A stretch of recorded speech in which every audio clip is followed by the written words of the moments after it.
Mga kaibigan, welcome back. Ito ang pag-uusapan natin. Renz Abando, magbabalik na nga ba? May lumabas po kasi na kukunin ito ulit ng dati niyang team sa KBL.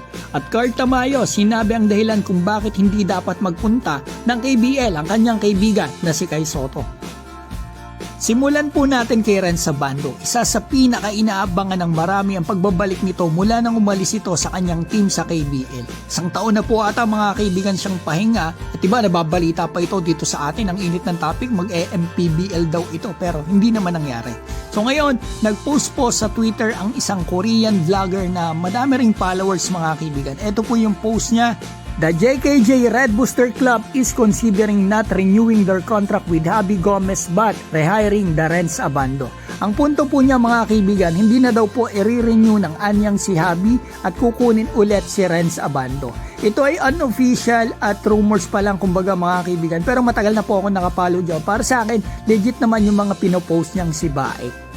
So ngayon, punta po tayo sa napakagandang topic na ito, Kai Sotto at KBL. Kasi si Carl Tamayo po ng KBL ay naging cover ng Jump Ball Magazine at na-interview pa nila si Carl at maraming tanong kay Carl dito, mga Q&A, pero ang nakakatuwang tanong talaga sa kanya ay ito.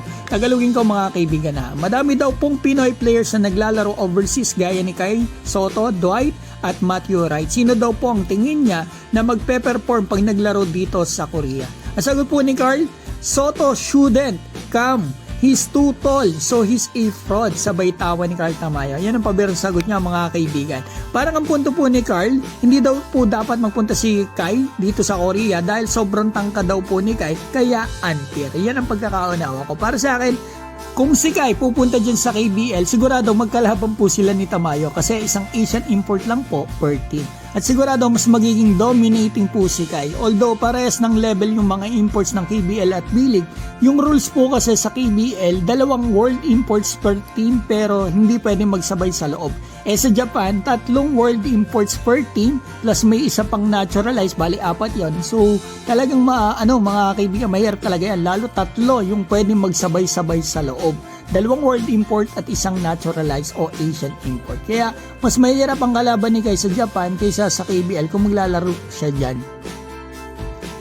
So yan mga kaibigan, na mabilis na balita natin. Kung kayo po ang tatanungin mga kaibigan, kung si Kai kaya maglaro dyan sa KBL, ano masasabi ninyo? Ano opinion nyo? Comment nyo po sa baba at babatiin ko lamang po si John Cavisejas Lubo, Rigisek, Kulits TV, Paulo J. The Source, Alexis Bernardo, Ronald Iran, Mon Kasuga, Tarokme TV, Rolly Perote at Junior Andaya.